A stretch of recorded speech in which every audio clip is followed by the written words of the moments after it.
And welcome जितने भी हमारे शिक्षक साथी हैं जो सामाजिक विज्ञान से क्लास 9-10 में एग्जाम देंगे, उन सबों के लिए 11 नंबर जो है मॉडल प्रैक्टिस सेट आ रहा है।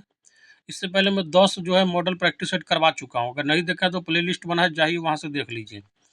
और साथ ही साथ जितने भी हमारे साथी जो पहले से सब्सक्राइब किए हुए हैं, हमारे रेगुलर जो है यूजर हैं, तो वो जो है अपने साथियों में शेयर करेंगे, जो भी जिनका भी सामाजिक विज्ञान का जो एग्ज़ाम होगा। और बाकी जो नहीं है वो सब्सक्राइब कर ले और नोटिफिकेशन को ऑन करके रखें, ताकि एग्ज़ाम का समय है, किसी समय आपका वीडियो डल सकता है। क्योंकि एग्ज़ाम के समय जो है बहुत ज़्यादा वीडियो डालने का जो है थोड़ा प्रोबेबिलिटी ज़्यादा रहता है, इसलिए हमेशा नोटिफिकेशन ऑन करके रखिएगा। चलिए तो स्टार्ट करते हैं 11 नंबर जो है मॉडल प्रैक्टिस सेट का पहला क्वेश्चन। कह रहा है कि निम्नांकित किस स्थल पर स्थित स्तूप अवशेषों से अशोक की पाषाण पर उद्धृत प्रतिमा उसके नाम के साथ प्राप्त हुई है? तो ये हो जाएगा आपका कनगनहल्ली, ऑप्शन नंबर 4। नेक्स्ट क्वेश्चन कह रहा है कि किस शासक ने विचार दिया कि राज्य वास्तव में एक इस्लामी राज्य नहीं हो सकता है? तो ये हो जाएगा आपका जो है ऑप्शन नंबर 3, जलालुद्दीन तुगलक। हालांकि यहाँ पे जो है, हालांकि तुगलक नहीं होगा, इस नाम को चेंज कर दीजिएगा, जलालुद्दीन खिलजी था। चलिए आगे कह रहा कि निम्नलिखित में से कौन चतुराई पूर्ण निष्क्रियता की नीति के साथ जुड़ा है? तो ये हो जाएगा आपका ऑप्शन नंबर 3, जॉन लॉरेंस। और ध्यान रखिएगा 1866 में जो आपका अफगानिस्तान के साथ, ठीक है, लॉरेंस ने अहस्तक्षेप की नीति अपनाई, जिसे जो है निष्क्रियता का जो है सिद्धांत भी कहते हैं। चलिए आगे कह रहा है कि स्वराज पार्टी का उद्देश्य क्या नहीं था? ठीक है, क्या नहीं था पूछ रहा है। तो ध्यान रखिएगा 1919 के अधिनियम को सफल बनाने के लिए जो है स्वराज पार्टी का जो है मेन उद्देश्य नहीं था। और इस पार्टी का गठन आपको पता होना चाहिए 1 जनवरी 1923 को जवाहरलाल नेहरू के पिताजी मोतीलाल नेहरू और चित्तरंजन दास ने मिलकर किया था। आगे कहा कि 1857 में अंग्रेजों के विरुद्ध संग्राम का विचार जो है विचार नहीं प्रचार है, ठीक है, किसने किया? तो ये हो जाएगा आपका ऑप्शन नंबर 1 हो जाएगा, मौलवी अहमद उल्ला। और ये जो है फैजाबाद से नेतृत्व कर रहे थे। नेक्स्ट क्वेश्चन कह रहा है कि सुभाष चंद्र बोस के त्याग पत्र के बाद भारतीय राष्ट्रीय कांग्रेस का अध्यक्ष कौन हुआ? तो इसका आंसर हो जाएगा आपका ऑप्शन नंबर 1, राजेंद्र प्रसाद। देखिए लगातार 2 अधिवेशन में जो है सुभाष चंद्र बोस हरिपुरा और त्रिपुरी 1938-39 में जीते थे। हालांकि त्रिपुरी में जो उन्होंने जीता था, पटाभी सीतारमैया के अगेंस्ट में कांग्रेस में जो अध्यक्ष पद होता है उस चुनाव उसके जीतने के बाद जो उन्होंने इस जो कांग्रेस के अध्यक्ष पद से इस्तीफा दे दिया और जो है खुद का फॉरवर्ड ब्लॉक पार्टी जो है उन्होंने बना लिया था। आगे कहा कि उस अंग्रेज अधिकारी का नाम बताइए जिसने चंद्रागिरी के शासक से वर्ष 1639 में मद्रास पट्टे पर लिया था। पट्टे का मतलब आपको समझ में आना ही चाहिए। ये हो जाएगा आपका फ्रांसिस डे। नेक्स्ट क्वेश्चन कह रहा है कि निम्नलिखित में से किसने धर्म महाराजा की उपाधि धारण की थी, जिसका औचित्य उसके द्वारा अश्वमेध सहित अनेक वैदिक यज्ञों को के संपादित करने से सिद्ध होता है? तो ये हो जाएगा आपका ऑप्शन नंबर 1 हो जाएगा, प्रवरसेन प्रथम। नेक्स्ट क्वेश्चन कह रहा है कि सुल्तान मोहम्मद बिन तुगलक के शासन क्षेत्र को हिंद और सिंध शब्द का प्रयोग किसने किया? तो ये हो जाएगा आपका ऑप्शन नंबर 2, इब्न बतूता। और इब्न बतूता के बारे में ध्यान रखिएगा, पूछा गया था बीपीएससी 7th पेज में कि कहाँ का यात्री था, कहाँ से आया था? तो मोरक्को से आया था। ये भी पूछा जाता है इसके बारे में कि किसके दरबार में आया था? तो मोहम्मद बिन तुगलक के दरबार में आया था। और रेहला एक पुस्तक है, ठीक है, रेहला एक पुस्तक है जिसमें जो है इन्होंने अपने यात्रा वृतांत का वर्णन किया है, रेहला, ठीक है, इसके बारे में भी ध्यान रखिएगा। चलिए आगे कह रहा है कि निम्नलिखित में से क्या गांधी इरविन पैक्ट 1931 से संबंधित नहीं है? तो इसका आंसर हो जाएगा आपका ऑप्शन नंबर 3, साइमन कमीशन का गठन किया गया। नेक्स्ट क्वेश्चन कह रहा है कि एनी बेसेंट द्वारा प्रारंभ किया गया स्वराज्य शासन आंदोलन का लक्ष्य क्या था? तो आपको पता होना चाहिए इसका जो लक्ष्य था, भारत के लिए स्वशासन प्रारंभ करना। नेक्स्ट क्वेश्चन कह रहा है कि अहमद शाह ने 1748 में सफदरगंज को किस पद पर नियुक्त किया था? तो वो जो थे आपका साम्राज्य का वजीर था, ठीक है, और ये जो है सूबेदार था, ध्यान रखिएगा। आगे कह रहा है कि 1888 ईस्वी में हुए प्रथम राष्ट्रीय सामाजिक आंदोलन का अधिवेशन जो मद्रास में हुआ था उसकी अध्यक्षता किसने की थी? 88 में, ठीक है, ध्यान रखिएगा। तो ये हो जाएगा आपका ऑप्शन नंबर 1 हो जाएगा, T Madhav Rao. Next question कह रहा है कि कांग्रेस ने मुस्लिमों के लिए पृथक निर्वाचन मंडल को स्वीकार किया किस अधिवेशन में? तो ये हो जाएगा आपका 1916 के लखनऊ समझौता अधिवेशन में, ठीक है। और इसका जो है ध्यान रखिएगा, इसके जो है अधिवेशन का अध्यक्षता किसने किया था? तो मजमूदार साहब ने किया था। आगे कह रहा है कि वह कौन सा हिंदू चित्रकार था जो जहांगीर द्वारा ईरान के शाह अब्बास प्रथम का छाया चित्र बनाने के लिए भेजा गया था? तो ये हो जाएगा आपका ऑप्शन नंबर 3, विषम दास। नेक्स्ट क्वेश्चन कह रहा है कि बिहार के किस वकील ने असहयोग आंदोलन के समय अपनी लाभप्रद वकालत छोड़ दी थी? तो ये हो जाएगा आपका जो है राजेंद्र प्रसाद। नेक्स्ट क्वेश्चन कह रहा है कि किस काल के मंदिर की वास्तुकला में सर्वप्रथम गंगा और यमुना की आकृतियां आती है? तो ये हो जाएगा आपका ऑप्शन नंबर 3, गुप्त जो है युग में जो भी आपका मंदिर मिलेगा उसमें गंगा और यमुना का जो है आकृति का वर्णन मिलता है। आगे कह रहा है कि निम्नलिखित संतों में से किसे उसके अनुयायी विष्णु का अवतार मानते हैं? तो ये हो जाएगा आपका चैतन्य जो है उनके जो है शिष्य जो थे उनको जो है विष्णु का अवतार मानते थे। और रामानंद के बारे में ध्यान रखिएगा, ये जो है राम भक्त थे। आगे कह रहा है कि रॉबर्ट क्लाइव ने मुगल शासक से बंगाल, बिहार और उड़ीसा की दीवानी किस वर्ष स्वीकार की? तो ये हो जाएगा आपका ऑप्शन नंबर 2, 1765 ईस्वी, मतलब बक्सर के युद्ध के बाद जो है अंग्रेज के जो फुल अधिकार में सब क्षेत्र आ गया था। आगे कह रहा है कि डॉक्टर राजेंद्र प्रसाद जो भारत के पहले राष्ट्रपति थे पूर्व में किस पद पर आसीन हुए थे? तो ये हो जाएगा आपका जो है पटना नगर पालिका के चेयरमैन भी वो रह चुके थे। आगे कह रहा है कि निम्नलिखित में से किस अधिनियम द्वारा भारत के गवर्नर जनरल को अध्यादेश जारी करने का शक्ति प्रदान किया गया? तो ये हो जाएगा आपका ऑप्शन नंबर 2, भारतीय परिषद अधिनियम 1861 के द्वारा। आगे कह रहा है कि तुर्कान ये चिहलगानी का उल्लेख सबसे पहले किसने किया? तो ये हो जाएगा आपका फुतू अल सलातिन ने।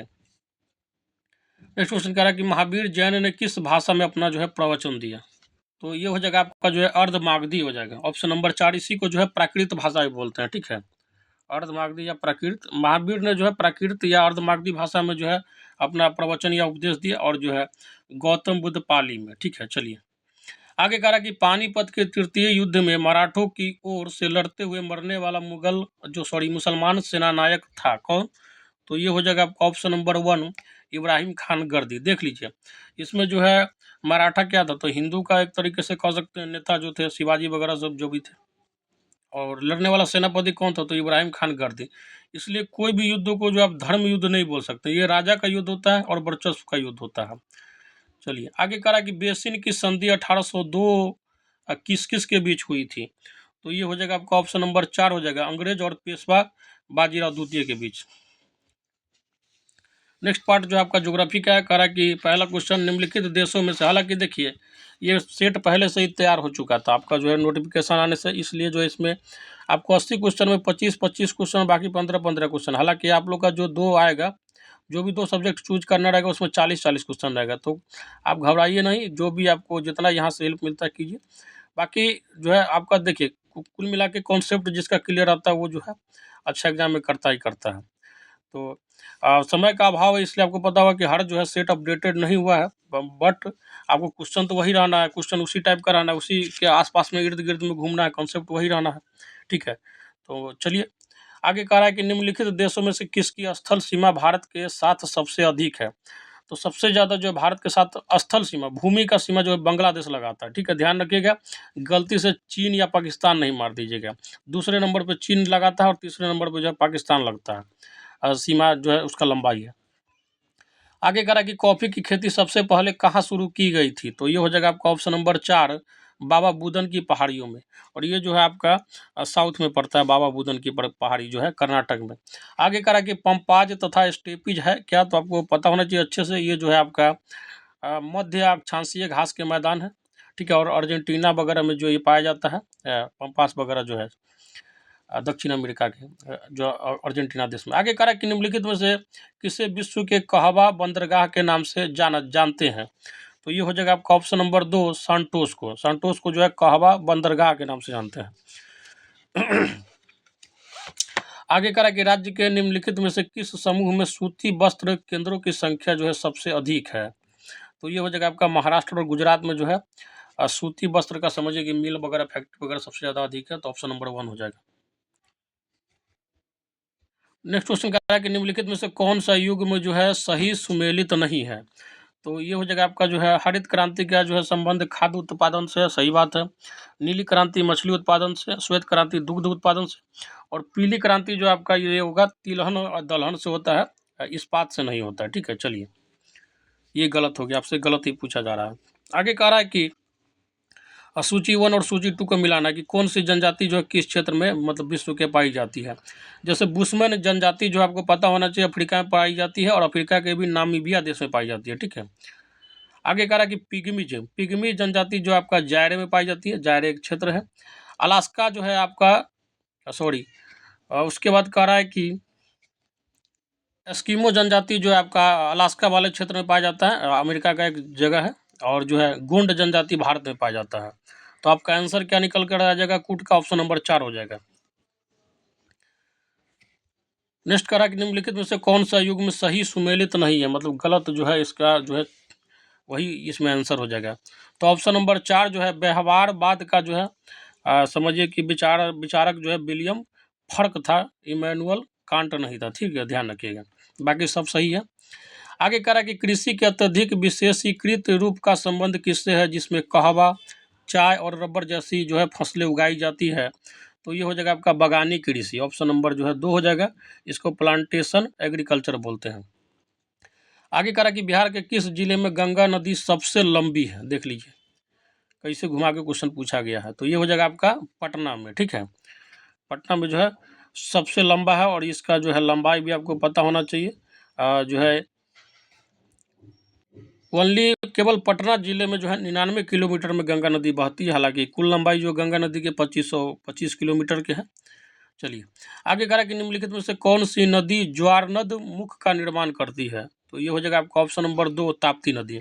और इसके बारे में ध्यान रखिएगा कि ताप्ती नदी और नर्मदा नदी जो है पश्चिम की ओर बहने वाली नदी है, और हमेशा ध्यान रखिएगा पश्चिम की ओर जो भी नदी बहती है अरब सागर में गिरती है, और पूरब की ओर बहने वाली तो वो जो है आपका बंगाल की खाड़ी में गिरती है।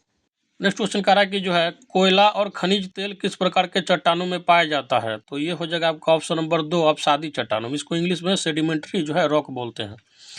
आगे कह रहा है कि निम्नलिखित में से कौन कृषि की उस प्रणाली का वर्णन करता है जहां एक बड़े क्षेत्र में एक ही फसल उगाई जाती है। तो ये हो जाएगा आपका ऑप्शन नंबर 2 वृक्षारोपण कृषि। आगे कह रहा है कि कौन सा ग्रामीण बस्ती वृत्तीय आकार के रूप में जानी जाती है। तो ये हो जाएगा आपका जो है ऑप्शन नंबर 3 हो जाएगा। झीलों के किनारे गांव का जो विकास होता है आपका जो है वृत्तीय रूप में देखने को मिलता है। आगे कह रहा है कि जनसंख्या विस्फोट संबंधित है किससे। तो ये हो जाएगा आपका ऑप्शन नंबर 1 हो जाएगा। उच्च जन्म दर और जो है निम्न मृत्यु दर। अगर जन्म दर बहुत ज़्यादा जो हो और मृत्यु दर कम हो तो जनसंख्या विस्फोट होता है। वही दूसरा केस होता है कि जन्म दर जो है कम हो और जो है मृत्यु दर ज़्यादा हो, तो उस केस में आप बताइएगा क्या हो। धीरे धीरे धीरे धीरे उस जगह का जो है जनसंख्या ही खत्म हो जाएगा। चलिए बहुत इंपॉर्टेंट डेट है और उसका मिलान करना है, और इसमें जो है चारों का चारों वेरी इंपॉर्टेंट है, ध्यान रखिएगा, ध्यान से सुनिएगा। चलिए कह रहा है कि विश्व पर्यावरण दिवस जो है आपको 5 जून को मनाया जाता है, और लगभग ये 2500-30 एग्जाम में आ चुका है आज तक। ठीक है, विश्व वन दिवस जो है आपका 20 मार्च को मनाया जाता है। ठीक है, विश्व आवास दिवस जो है आपका ये जो है आपका 3 अक्टूबर को मनाया जाता है, और जो है विश्व ओजोन दिवस आपका 16 सितंबर को मनाया जाता है। इसमें जो है आपका देखिए विश्व पर्यावरण दिवस ये VBI है, और विश्व ओजोन दिवस ये भी VBI है। ठीक है, तो दो जो है बहुत ज़्यादा रिपीट होता है एग्जाम में, ध्यान रखिएगा। तो आपका कूट का आंसर क्या हो जाएगा, ऑप्शन नंबर जो है आपके कूट का आंसर हो जाएगा ऑप्शन नंबर 4 हो जाएगा। नेक्स्ट क्वेश्चन कह रहा है कि निम्नलिखित में से कौन सा क्षेत्र रेलवे लाइनों के निर्माण के लिए उपयुक्त है। तो ये हो जाएगा आपका ऑप्शन नंबर 3 उत्तरी मैदान का जो क्षेत्र है वो। आगे कह रहा है कि एल नीनो क्या है, और ये बहुत पूछा जाता है। ठीक है, ध्यान रखिएगा, अचानक से आ जाएगा आपके सामने में, और इसके बारे में ध्यान रखिएगा। ये जो है पूर्वी के पेरू के पश्चिमी तट की वो जो है गर्म धारा है, गर्म जल धारा है, इसको ध्यान रखिएगा। मेनली जो है लीनो क्या है, तो ये गर्म जल धारा है। आगे कह रहा है कि वेगनर का महाद्वीपीय विस्थापन सिद्धांत जो है संबंधित है किससे। तो ये हो जाएगा आपका ऑप्शन नंबर 1 महाद्वीपों और महासागरों की उत्पत्ति से। नेक्स्ट क्वेश्चन कह रहा है कि भारतीय प्रायद्वीप की केंद्रीय उच्च भूमि बनी हुई है किससे। तो ये हो जाएगा आपका ऑप्शन नंबर 3 आग्नेय और जो है कायांतरित चट्टान से। आग्नेय चट्टान अब आपको जो है इग्नियस रॉक बोलते हैं इसको इंग्लिश में, और कायांतरित को क्या बोलते हैं तो मेटामॉर्फिक बोलते हैं। 3 प्रकार का रॉक होता है, इग्नियस, सेडिमेंट्री और मेटामॉर्फिक, जिसको हिंदी में आग्नेय, अपसादी और कायांतरित चट्टान बोलते हैं। चलिए आगे कह रहा है कि भारत में निम्नलिखित के उत्पादन में बिहार का एकाधिकार है। तो ये हो जाएगा आपका ऑप्शन नंबर 3 पाइराइट के उत्पादन में। नेक्स्ट क्वेश्चन कह रहा है कि भारत में गन्ने के उत्पादन के घटते क्रम में 4 राज्यों का क्रम क्या है। तो ये हो जाएगा आपका ऑप्शन नंबर 2 उत्तर प्रदेश, महाराष्ट्र, तमिलनाडु और जो है आंध्र प्रदेश। नेक्स्ट क्वेश्चन कह रहा है कि सूची 1 और सूची 2 को मिलाना है। तो चलिए मिला देते हैं, उद्योग और जो है उससे संबंधित नगर को जो मिलाना है। कागज एवं लुगदी, इसके लिए जो फेमस शहर है आपको ध्यान रखना है डालमिया नगर है, ठीक है। बाकी सिगरेट जो है इसके लिए दिलबारपुर मुंगेर, ठीक है, ये जो है बहुत फेमस जगह है। प्लाईवुड, ये आपका हाजीपुर में बहुत ज़्यादा जो है प्लाई वगैरह का काम होता है, और जूट का काम जो है आपको पूर्णिया में होता है। हालांकि कटिहार में भी बहुत है, किशनगंज में भी है, ठीक है। और तो इसका आंसर क्या हो जाएगा आपका कूट का ऑप्शन नंबर 2 हो जाएगा। लेकिन अगर पूछा जाए कि सबसे ज़्यादा किस राज्य में जूट का उत्पादन होता है, तो जो है पश्चिम बंगाल में। और किस देश में सबसे ज़्यादा जो जूट का उत्पादन होता है, तो बांग्लादेश में होता है, और ये बहुत पूछा जाता है, ध्यान रखिएगा। आगे कह रहा है कि निम्नलिखित में से कौन सी नदी भूमध्य रेखा 2 बार पार करती है। और वेरी वेरी इंपॉर्टेंट क्वेश्चन है, ध्यान रखिएगा, ठीक है।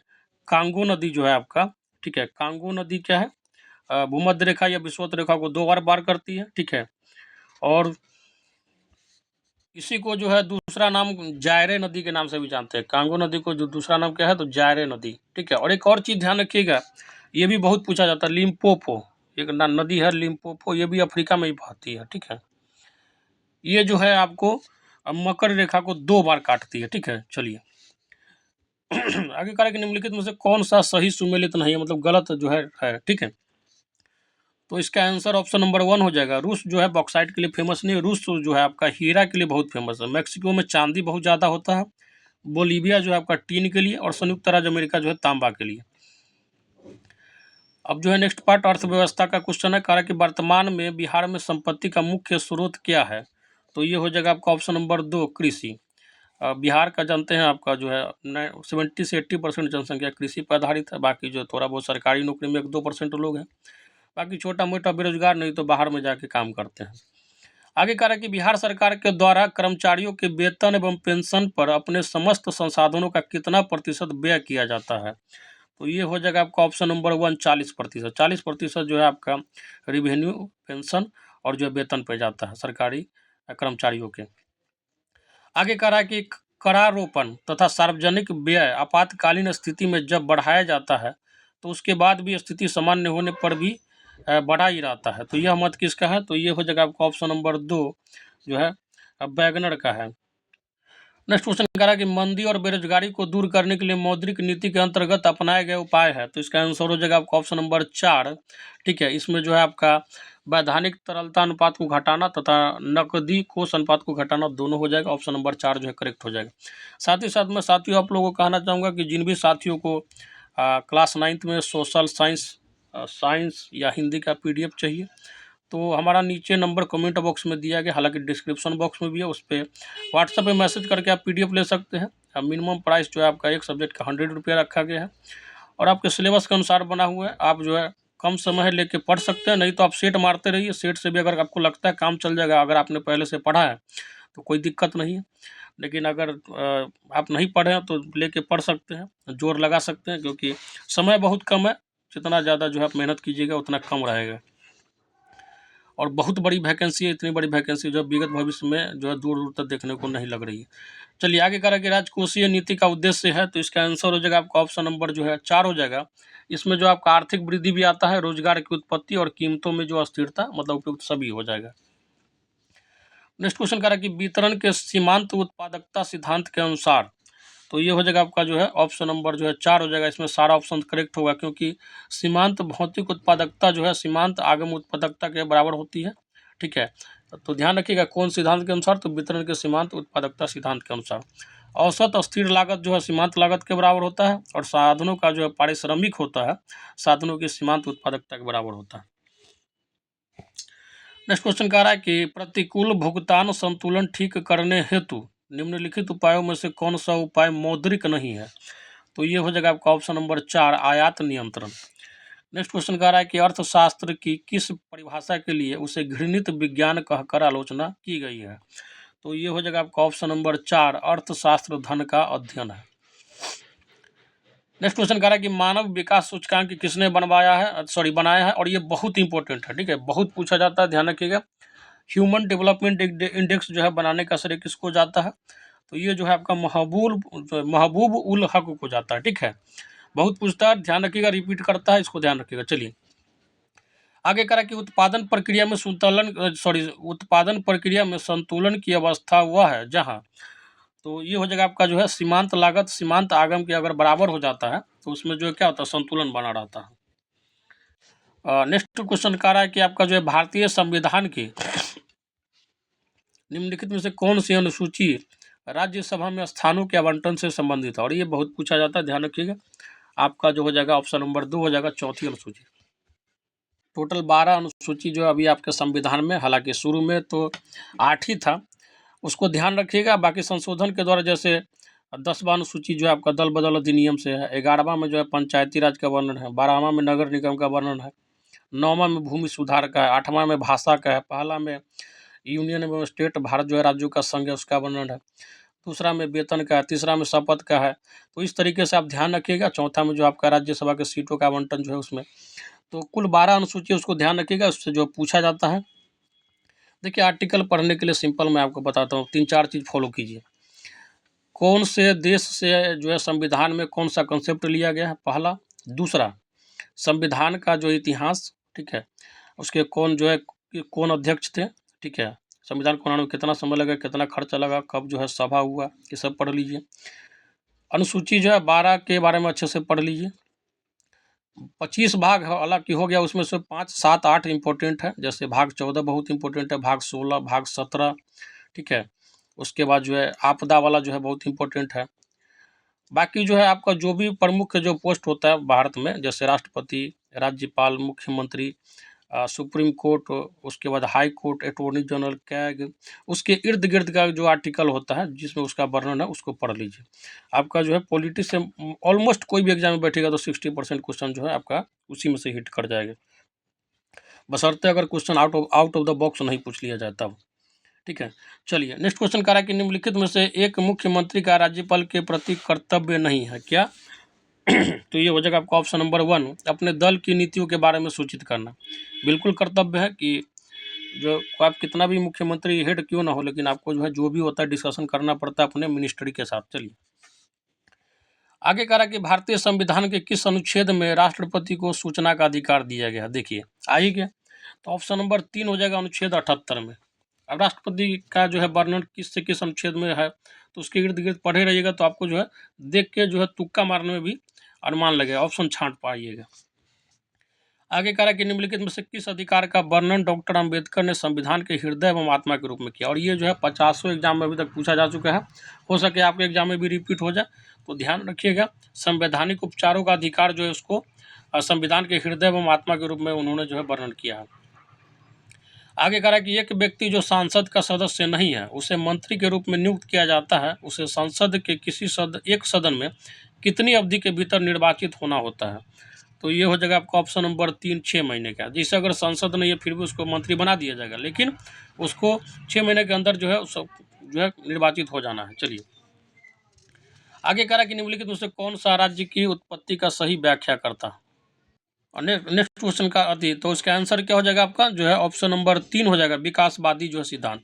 नेक्स्ट क्वेश्चन कह रहा है कि निम्नलिखित में से किस मुकदमे में भारत के सर्वोच्च न्यायालय ने संविधान का मूल ढांचा सिद्धांत प्रतिपादित किया, और ये बहुत इंपॉर्टेंट है, बहुत इंपॉर्टेंट है, क्योंकि भारतीय इतिहास में ये जो एक ऐसा डिसीजन था जो है कि पूरा स्ट्रक्चर जो है मतलब उसका चेंज होता है। तो ये हो जाएगा आपका केशव जो है ये हो जाएगा आपका ऑप्शन नंबर 1 केशवानंद भारती बनाम केरल राज्य, ठीक है, और इसके बारे में अच्छा से जितना पढ़ेगा उतना बढ़िया रहेगा।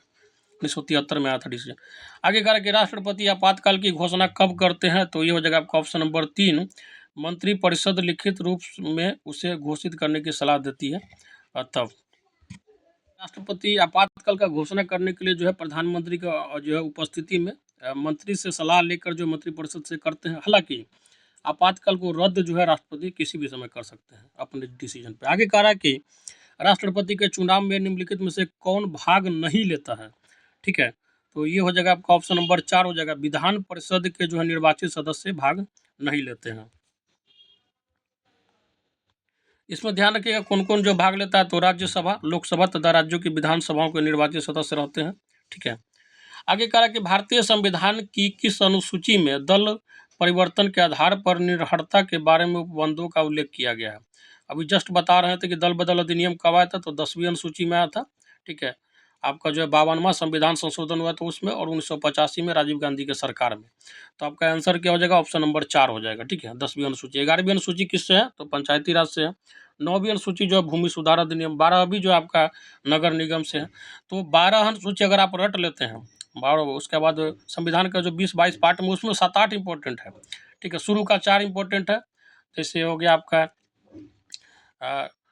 यूनियन ऑफ स्टेट हो गया, भारत राज्यों का संघ। दूसरा नागरिकता। तीसरा जो आपका मौलिक अधिकार। चौथा जो है राज्य का नीति निर्देशक तत्व।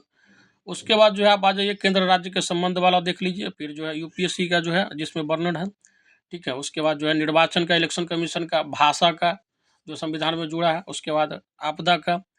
इतना अगर कर लेते हैं तो आपका जल्दी जो है छूटेगा नहीं। दूसरे बात जो है मौलिक कर्तव्य, उसके बाद मौलिक अधिकार जो 12 से 35 अनुच्छेद है उसके बारे में देख लीजिए।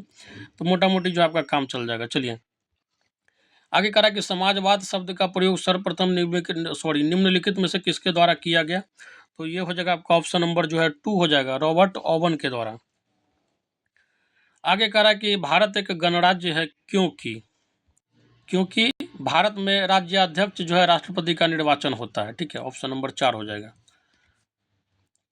नेक्स्ट क्वेश्चन कह रहा है कि जब किसी विषय को लेकर केंद्र सरकार और राज्य सरकार के बीच विवाद की स्थिति में समवर्ती सूची के अंतर्गत निर्धारित किया जाता है कि, तो ये हो जाएगा आपका जो ऑप्शन नंबर 3 हो जाएगा, केंद्र सरकार की बात माननी चाहिए।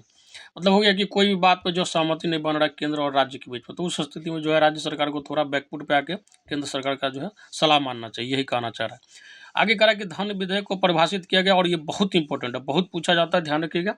आर्टिकल 110 में, मनी बिल जो आर्टिकल 110 के अंतर्गत आता है।